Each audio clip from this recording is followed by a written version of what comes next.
All right, folks, interesting story here. We have a guest on the set right now who has an interesting side job, if you will, and that is he befriends members of the KKK in order to pull them out. Daryl Davis has been doing that for several years, and he joins us right now on the show. Of course, he also has a book as well. So, Daryl, we're showing these pictures right here. The book is called Clandestine Relationships, A Black Man's Odyssey in the KKK. Where did this start, and how did it start? Well, first of all, Mr. Martin, I've been in 52 countries on 6 continents. Doing what? As a child, my parents were in the Foreign Service, and as a professional musician today, playing, rock and roll. And so I've literally been exposed to cultures, races, by the hundreds, and all that has shaped who I've become. And what I've found is, no matter where I go, people are human beings, except for over here in my own country. We're segregated, we're separated, and we treat each other poorly sometimes. Not everybody, but sometimes we do. And I wanted, to take a step to see what I can do to better society, as my parents did to better it for me. So how did you take this step? Look, what, you just roll up on a Klan meeting? I mean, what happened? No, actually, the first time it happened, back in the 80s, I was playing in a country music band. Country music had made a resurgence. And when I came off the bandstand, I was the only black guy in the band, only black guy in the whole place. This white gentleman walked up to me, put his arm around my shoulder, and said that this was the first time he ever heard a black man play piano like Jerry Lee Lewis. And I was taken aback. And I'm sure Jerry Lee Lewis said, I learned how to play by listening to a black man. Exactly. Precisely. I know Jerry Lee very well. That's exactly what he says. And I guess, this guy never saw Little Richard or Fats Domino. Right? And so I tried to explain to him the black origins of that rockabilly boogie-woogie piano. And the guy wasn't buying it. But he was fascinated with me. And he wanted to buy me a drink. So I don't drink, but I had a cranberry juice with the guy. That's what I drink too. And okay, so the guy says to me, this is the first, he cheers my glass, says, this is the first time I ever sat down and had a drink with a black man. Now this guy's in his 40s. I'm thinking to myself, where have you been? I was naive. Right. And I kept asking him why, and then finally he told me, I'm a member of the Ku Klux Klan. And what was your, so now hold up. Now you hear that, you're going, I'm sitting with a Klansman having a drink? Well, no, at first I didn't believe it. I started laughing, because I know a lot about the Klan. Right. Okay. And while I'm laughing, he goes inside his pocket, pulls out his wallet, and hands me his Klan card. I recognize the Ku Klux Klan insignia, the red circle, white cross, blood drop. Right. And I realized this thing is for real, so I stopped laughing, and I gave it back to him. And we talked about the Klan and some other things, but he gave me his phone number.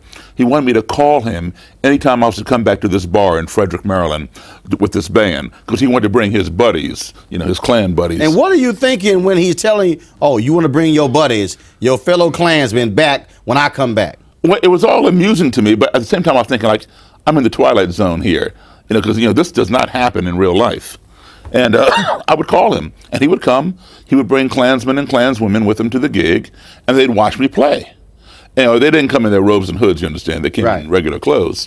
And so, we had a friendly relationship in that regard. It wasn't like I hung out with the Klan, when I wasn't working. Right. But then in later years, when I decided to write my book, I looked him up and began hanging out with him, and he would hook me up with the Grand Dragon, the Imperial Wizard, and things like that. So what did the process begin for you begin to pull these folks out? And what did you talk about? What were you? Well, I presented myself just as I am right now, an honest person, and you find when you sit with somebody one-on-one, no matter how much you have in contrast, you can find something in common. Dr. King says, sit at the table of brotherhood. Exactly, exactly.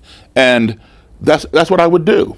Okay, and when they found that they had more in common with me, they began changing on their own. So we got these pictures here that you were used with these burning crosses. I mean, how did you feel standing there? I mean, I'm not fearful of those people. They thrive on fear, which is why they're still around today. I mean, for instance, you brought the robes out here. I mean, what did they gift these to you? They gave these to me when they quit. This here is. And how many folks have you got to quit? Directly, probably about 20, 24. So. Really? But indirectly, a couple hundred, more than a couple hundred, because this right here is an Imperial Wizard's robe. An Imperial Wizard is the national leader. Okay. And you got an Imperial Wizard to quit? That's right. This is his robe. He gave it to me when he quit. He and I became the best of friends. All right. And when he quit, his whole Klan, which consisted of a little over 200 members, dissolved. Dissolved. Wow. Today, there is no more organized Ku Klux Klan in the state of Maryland. What about this one? Blue or purple is the Imperial color. Okay. Green is the is the grand level, means state level. Grand Dragon would wear this. This was a Grand Dragon's robe. Okay, and you have your choice of cotton with green adornments, a green cape, etc. See the dragon patch here, green sash. That means state leader, Grand Dragon. All right, or you can have a full green satin robe. Okay, cotton or satin is your own personal choice. Green is Grand Dragon. This is a Grand Dragon from another clan group, another state leader. All right, this guy, he was in prison for 3 years for conspiring to bomb a synagogue up in Baltimore, Maryland.